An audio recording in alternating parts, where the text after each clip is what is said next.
중남해의 붉은 담장 안에서 소리 없이 시작된 폭풍이 이제는 거대한 파도가 되어 중국 권력의 핵심부를 집어삼키고 있습니다. 오늘 우리가 주목해야 할 이름은 고세문입니다. 아마도 많은 이들에게는 낯선 이름일 것이나 그는 현재 중국 정계의 거대한 판도를 흔드는 결정적인 도화선이 되었습니다. 남창시 시장이었던 고세문은 단순히 지방의 관료 한 명이 아닙니다. 그는 중국 우주항공 산업의 대부이자 현재 신장 위구르 자치구 서기인 마싱루이의 핵심 측근이었습니다. 고세문의 낭만은 단순한 부패 척결의 의미를 넘어 그 뒤에 숨겨진 거물급 인사들에 대한 정밀 타격의 신호탄으로 해석됩니다. 이 선을 따라 올라가면 도달하는 지점에는 정치국 위원 마싱루이가 있고 더 나아가 상하이의 천지닝까지 연결됩니다. 마싱루이는 중국 우주항공기술 집단의 교부와도 같은 존재이며 천지닝은 칭화대 파벌을 대표하는 기술 관료의 상징입니다. 이들은 중국의 현대화와 첨단 기술 산업을 이끌어온 국가의 두뇌이자 손발과도 같은 존재들입니다. 그런데 지금 이들을 향한 대대적인 숙청의 칼바람이 불고 있습니다. 이 현상의 이면에는 도대체 무슨 일이 벌어지고 있는 것일까요? 겉으로 보기에는 부패를 척결하고 기강을 잡는 과정처럼 보이지만 실상은 권력 내부의 처절한 생존 게임이자 스스로의 맥을 끊는 자살골과도 같은 상황입니다. 기술 관료들은 복잡한 인맥과 이권으로 얽혀 있습니다. 우주항공 파벌과 칭화대 파벌은 상하이 전기와 같은 거대 기업은 물론 수많은 고난도, 기술, 군수 산업에서 핵심적인 역할을 해왔습니다. 고세문이 과거 상하이의 중요 기업들을 빈번하게 방문했던 기록들은 이들의 이익 공동체가 얼마나 깊고 넓게 형성되어 있었는지를 증명합니다. 강서성에서 시작된 부패 수사가 신장의 마싱루이를 거쳐 상하이의 천지닝에게까지 직접적인 위협이 되고 있는 이 상황은 중국 정계의 거대한 지각 변동을 의미합니다. 만약 경제를 이해하고 관리를 할 줄 알며 실질적인 권한을 가진 이 기술 관료들이 모두 제거된다면 그 공백은 누가 채우게 될까요? 경제를 모르는 정치꾼들이 로켓을 수리하고 국가 경제를 운영한다는 것은 그 자체로 비극적인 농담이 될 것입니다. 이미 권력의 중심부에서는 심상치 않은 징후들이 포착되고 있습니다. 마싱루이는 오랫동안 공식 석상에서 모습을 드러내지 않았으며 외부에서는 이미 그가 실각했다는 소문이 파다합니다. 단지 공식적인 발표라는 마지막 절차만 남겨두고 있을 뿐입니다. 여기에 천지닝마저 외교 활동에서 자취를 감추는 위험한 신호가 나타났습니다. 이는 중남해 내부의 투쟁이 단순한 권력 집중을 넘어 서로를 파멸시키는 파괴적인 단계로 진입했음을 보여줍니다.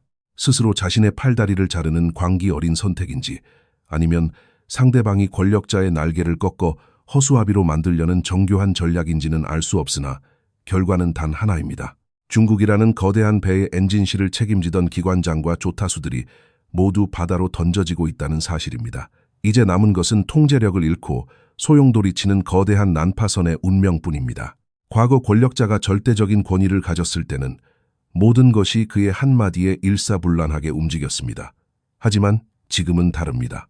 주변의 기둥들을 하나씩 베어내다 보니 어느새 자신을 지탱해줄 버팀목조차 사라져버린 고립무원의 상태가 되었습니다. 모든 기둥이 꺾였을 때 결국 지붕은 그 자신의 머리 위로 쏟아져 내릴 수밖에 없습니다. 한때 천하를 호령하던 절대 존엄의 자리는 이제 공허한 붉은 양단 위에서 홀로 떨고 있는 외로운 그림자가 되었습니다. 뒤에는 아무도 없고 앞에는 길이 보이지 않는 어둠 속에서 오직 피 묻은 칼을 든 집행자만이 그 곁을 지키고 있을 뿐입니다. 역사라는 거대한 수레바퀴는 우리가 상상하는 것보다 훨씬 빠른 속도로 굴러가고 있습니다. 누군가는 한 그릇의 국수를 다 비우기도 전에 사라질 것이고 누군가는 화려한 집무실 대신 차가운 감옥의 벽을 마주하게 될 것입니다. 이런 긴박한 상황 속에서 우리는 무엇을 보아야 할까요? 권력의 최상층부에서 벌어지는 이 처절한 암투는 단순한 뉴스 속 이야기가 아닙니다. 그것은 한 체제가 종말을 향해 달려가고 있음을 보여주는 실시간 기록입니다.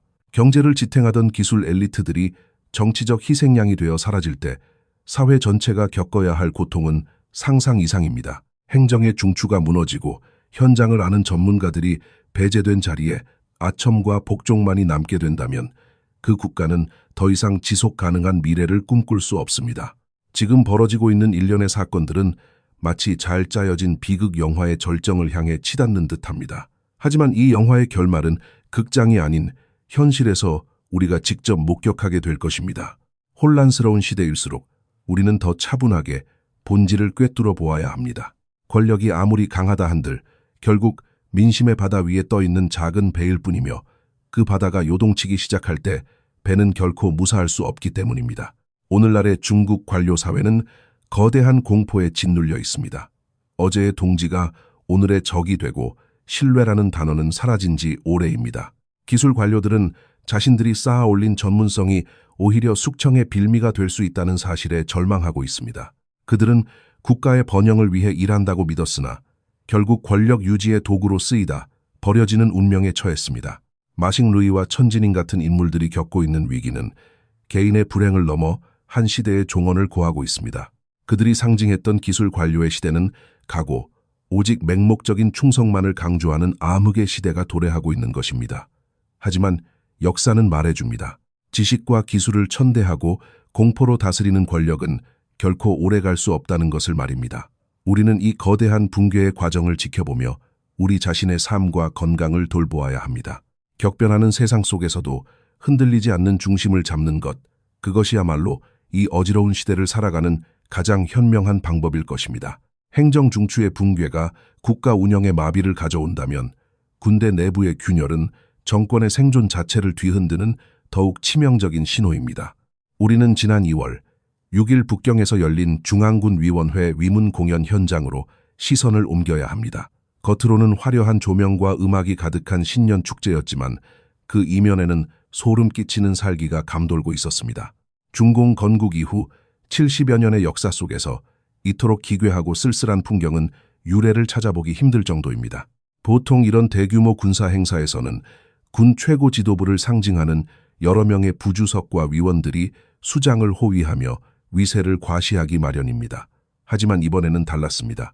텅 빈 붉은 카펫 위를 걸어 들어오는 지도자의 뒤에는 단 한 사람만이 서 있었습니다.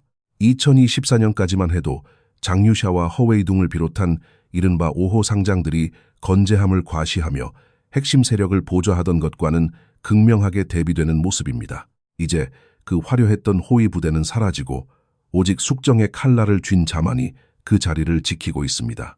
지도자의 뒤를 따르던 유일한 생존자 장성민은 단순한 수행원이 아닙니다. 그는 중앙군위 기율검사위원회 서기로서 조직 내부의 적을 찾아내고 제거하는 집행관의 역할을 맡고 있습니다.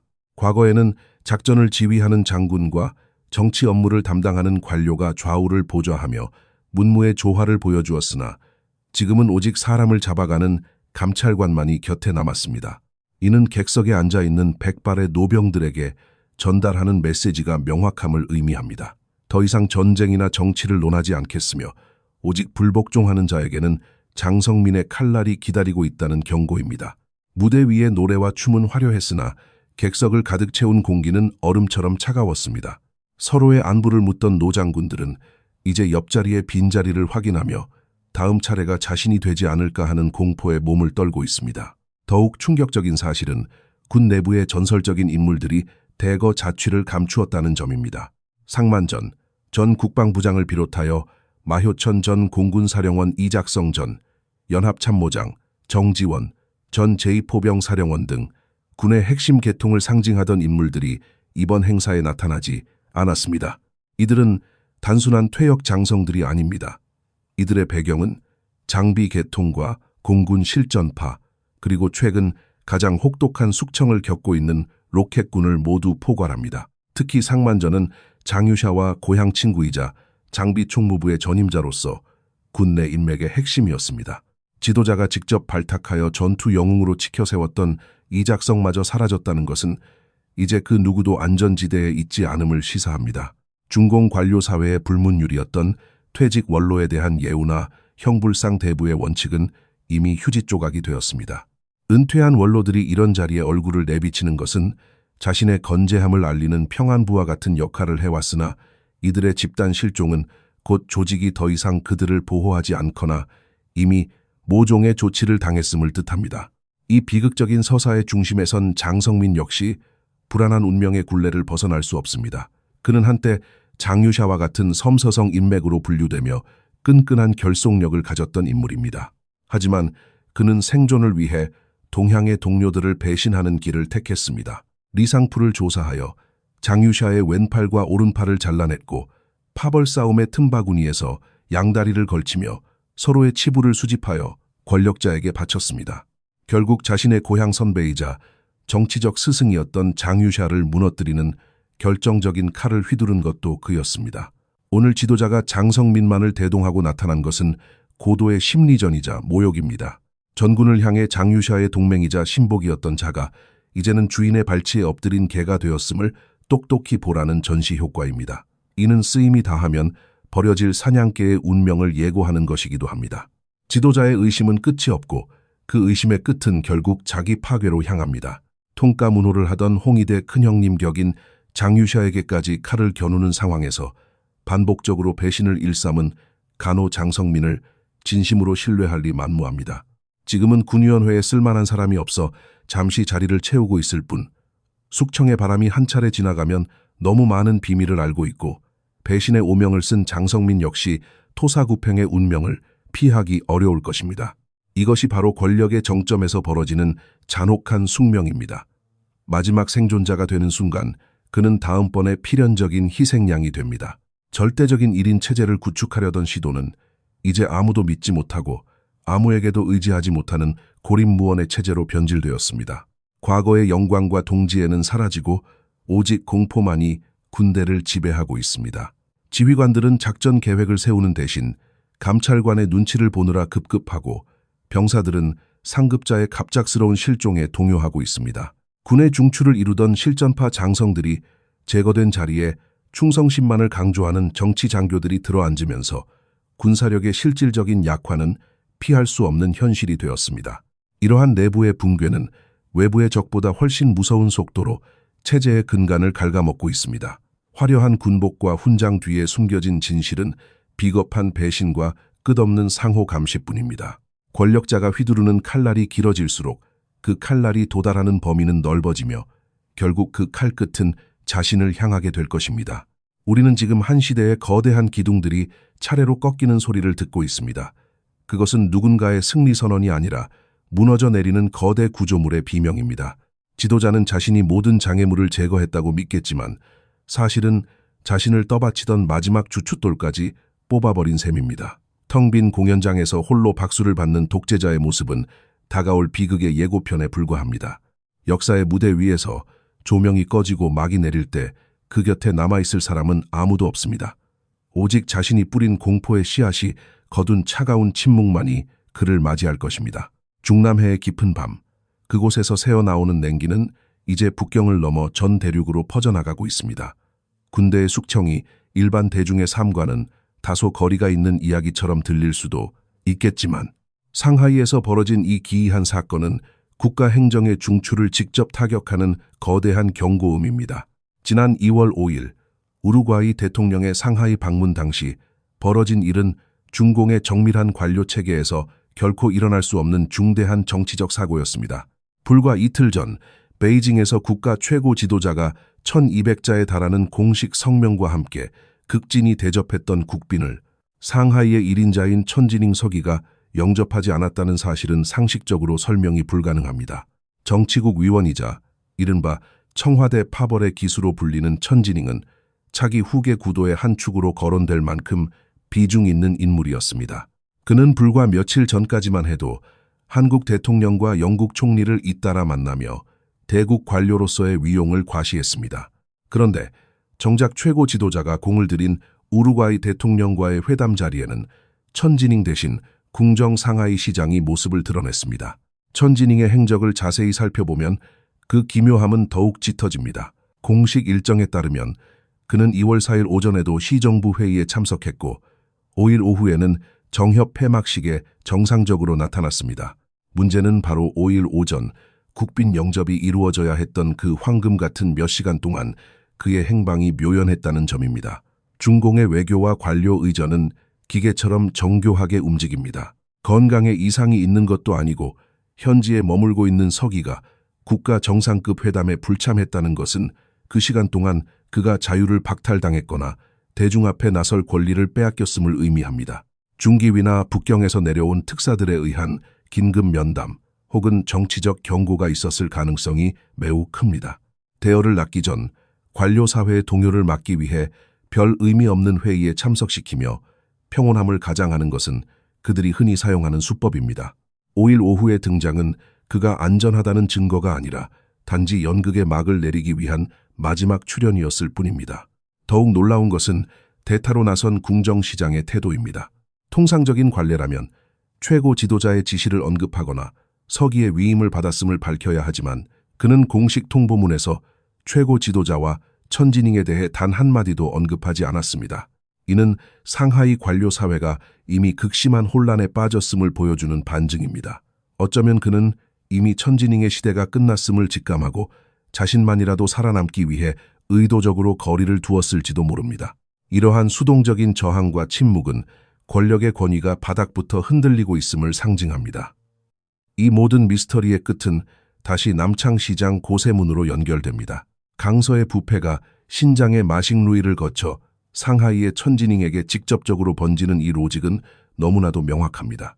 표면적으로는 부패 척결의 명분을 내세우고 있지만 이는 사실상 중국을 지탱하던 기술 관료 집단에 대한 전면적인 선전포고입니다. 경제를 알고 관리를 할 줄 아는 엘리트들이 제거된 자리에 맹목적인 충성만을 외치는 이들이 들어설 때 국가라는 거대한 기계는 멈춰 설 수밖에 없습니다.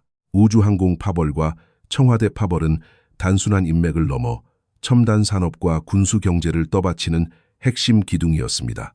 고세문이 상하이의 주요 기업들을 누비며 구축했던 그 정교한 네트워크가 이제는 숙청의 그물망이 되어 그들을 옥죄고 있습니다. 정행 중추가 붕괴되고 조타수들이 사라진 배 위에서 권력자는 자신이 완벽한 통제권을 쥐었다고 착각하겠지만 실상은 광기 어린 소용돌이 속으로 빨려 들어가고 있을 뿐입니다. 중남해의 내투는 이제 단순한 권력 집중의 단계를 넘어섰습니다. 그것은 서로가 서로를 파멸시키는 처절한 상호 파괴의 모드로 진입했습니다. 한때 모든 것을 결정한다는 의미의 정어일존은 이제 누구의 도움도 받지 못하고 홀로 남겨진 고어일존으로 변질되었습니다. 뉴스에 비춰진 텅 빈 붉은 카펫은 그가 맞이할 미래의 예고편입니다. 뒤에는 믿을 수 있는 신하가 없고 앞에는 나아갈 길이 없는 어둠 속에서 오직 자신의 의심만이 유일한 친구가 되어 그를 심연으로 이끌고 있습니다. 도박사가 판을 뒤엎고 자신을 돕던 이들을 모두 베어버릴 때 그 집의 지붕은 결국 도박사 자신의 머리 위로 무너지게 마련입니다. 역사의 수레바퀴는 우리가 짐작하는 것보다 훨씬 냉정하고 빠르게 굴러가고 있습니다. 장유샤의 실각 이후의 여파, 천지닝의 다음 행선지가 차가운 감옥이 될지의 여부, 그리고 마식루이의 몰락이 서북과 광동 관료 사회에 미칠 폭발력까지 우리는 이 거대한 대극의 절정을 목격하고 있습니다. 하지만 권력의 무대 위에서 벌어지는 이 피비린내 나는 암투보다 중요한 것은 우리 각자의 삶입니다. 혼란스러운 시대일수록 흔들리지 않는 중심을 잡는 것이 중요합니다. 권력은 안개처럼 사라지지만 우리가 지켜낸 건강과 맑은 정신은 역사의 마지막 결말을 지켜볼 가장 강력한 무기가 될 것입니다. 격동하는 시대의 흐름을 통찰하며 우리는 이 붉은 왕조가 무너져 내리는 과정을 차분하고도 예리한 시선으로 지켜보아야 합니다. 이 놀라운 내부 비화와 깊이 있는 분석은 그 어디에서도 쉽게 접할 수 없는 진실의 기록입니다. 오늘 우리가 살펴본 사건들은 단순히 남의 나라 이야기가 아니라 우리 시대의 거대한 변곡점을 보여주는 징표입니다. 권력이 공포로 다스려질 때 그 끝은 항상 비극이었음을 역사는 증명해왔습니다. 지금 중남해에서 벌어지는 일들은 그 비극의 서막에 불과합니다. 끝까지 살아남아 역사의 증인이 되기 위해서는 무엇보다 스스로를 아끼고 돌보는 지혜가 필요합니다. 격변하는 정세 속에서도 여러분의 일상이 평온하기를 바라며 저는 더욱 깊이 있는 분석과 새로운 소식으로 다시 찾아뵙겠습니다. 오늘 전해드린 내용이 여러분의 통찰에 도움이 되었다면 구독과 좋아요로 함께해 주시고 더 많은 이들과 이 진실을 공유해 주시기 바랍니다. 다음 시간 더욱 흥미진진한 이야기로 뵙겠습니다. 감사합니다.